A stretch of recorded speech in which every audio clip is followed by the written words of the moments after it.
En 2050, les Ligériens seront 840 000 de plus qu'en 2013, soit 4,5 millions d'habitants.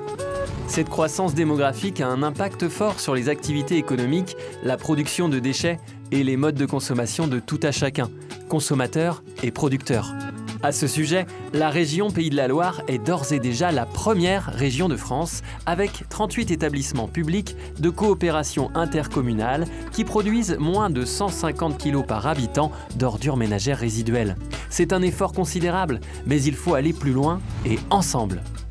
Le nouvel enjeu est le changement de modèle. Le concept de l'économie circulaire offre la possibilité d'équilibrer les objectifs environnementaux, sociaux et économiques et de mettre les activités humaines sur la voie de la durabilité. Nous avons la responsabilité de connecter la gestion des matières ressources et le développement économique pour réussir la transition vers cette économie circulaire. De nombreux acteurs sont concernés par le sujet. Collectivités, États, opérateurs de gestion de déchets, entreprises, associations, éco-organismes et citoyens. Pour les coordonner, la région est le bon échelon territorial. Le plan régional de prévention et gestion des déchets, quelles actions pour atteindre ces objectifs? Voici 3 exemples qui permettent aux acteurs des déchets d'atteindre des objectifs ambitieux d'une nouvelle transition territoriale. Les déchets des ménages. Il est possible de réaliser un effort supplémentaire sur la réduction des déchets des ménages et notamment la lutte contre le gaspillage alimentaire. Les citoyens peuvent s'engager davantage et y trouver un nouvel épanouissement dans une consommation responsable, locale, créatrice de liens sociaux et d'emplois. Les déchets des activités économiques. Pour les réduire, nous disposons de plusieurs leviers d'action. Mieux acheter pour mieux consommer, sensibiliser, accompagner, former les maîtres d'ouvrage et intégrer l'économie circulaire dans l'achat public et privé.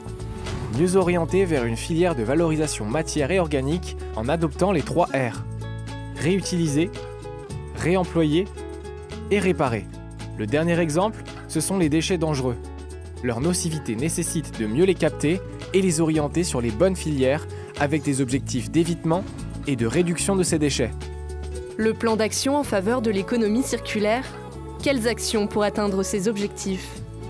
Les 3 enjeux du plan de l'économie circulaire à retenir sont: préserver nos ressources pour une utilisation efficiente, créer de la valeur ajoutée et générer de l'emploi, développer de nouvelles filières innovantes.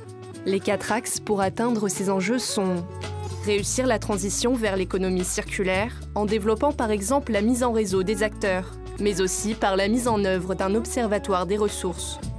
Accompagner les acteurs du territoire en faisant du grand port maritime Nantes-Saint-Nazaire une vitrine de l'écologie industrielle et territoriale par exemple.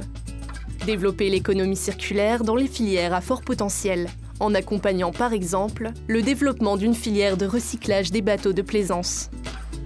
La région Pays de la Loire s'engage dans l'exemplarité des 114 lycées et CFA, notamment l'éco-conception et le recyclage des déchets de chantier dès leur construction, la lutte contre le gaspillage alimentaire dans leurs cantines, des achats durables et responsables et le réemploi de leurs équipements.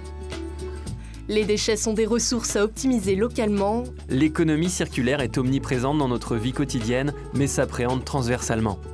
Pour préparer l'avenir, les leviers de changement ne sont pas seulement sur les installations techniques, mais aussi sur l'accompagnement au changement de pratique lorsque l'on produit ou consomme. Chacun a son rôle à jouer. Relevons ce défi tous ensemble. Bienvenue dans la boucle.